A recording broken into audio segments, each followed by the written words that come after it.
Le week-end prochain, c'est la fête des grands-parents. Alors ça nous a donné envie de nous pencher sur la question des personnes plus âgées face au web et aux ordinateurs en général. Si vous n'avez pas encore franchi le pas de vous connecter, eh bien on va vous montrer que c'est vraiment pas si difficile et que ça en vaut la peine pour rester en contact notamment avec vos petits-enfants ou vos amis. Voilà, et c'est Mathias Lefebvre qui va venir nous rejoindre pour en parler. Il est coordinateur des formations qui sont données à l'Université des aînés de l'UCL.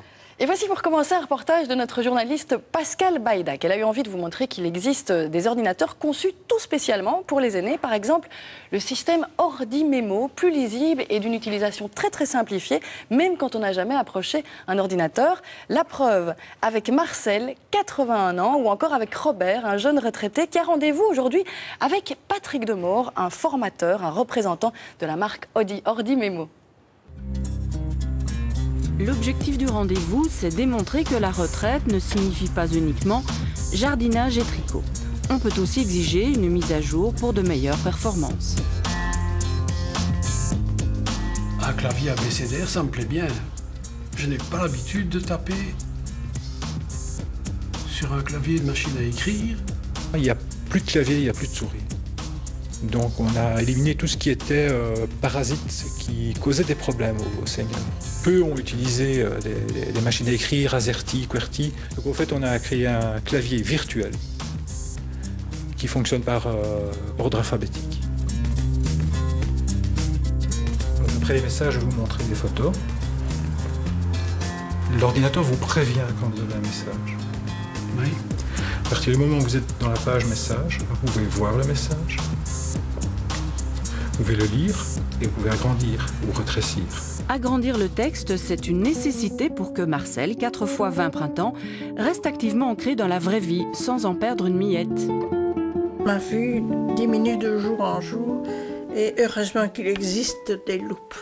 Ou alors j'achète des bouquins où il y a de grands caractères, quoi.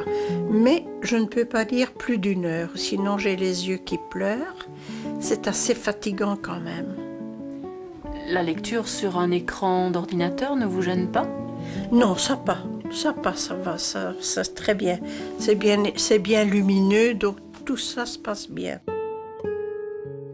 Encore plus pratique, puisque sa vue baisse inexorablement, Marcel répond oralement à son petit-fils Philou. Théâtre de dimanche, pour t'apporter le dessert, dis-le à maman. Ce sera une tarte tropézienne, qu'en penses-tu?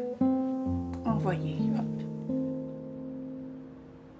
Depuis que j'ai mon ordinateur, je ne me sens plus aussi seule ni évincée de tout. C'est merveilleux.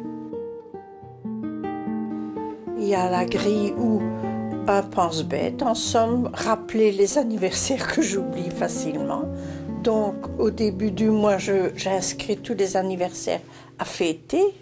Le fait que j'ai 6 petits-enfants, il ne faut pas en oublier surtout. Hein. Mais bonjour. Ah, ma Fifi, dis, écoute, oui, ici, je voudrais te voir, mais je ne te vois pas encore, hein. Ah si, ça y est, je te vois. Est-ce que... Moi, je ne te vois pas encore. Oh là là, sur quoi que je dois appuyer, Ariane? Ah, je ne sais pas. Ah, ça y est, je te vois. Ah ben voilà, je savais où je pouvais appuyer. Ariane, elle ne m'entend pas? Appuyez sur quelque chose qu'il fallait pas, mamie. J'ai appuyé sur rien du tout. Bon, attends, je vais essayer de te récupérer. Ça va être difficile, tu sais.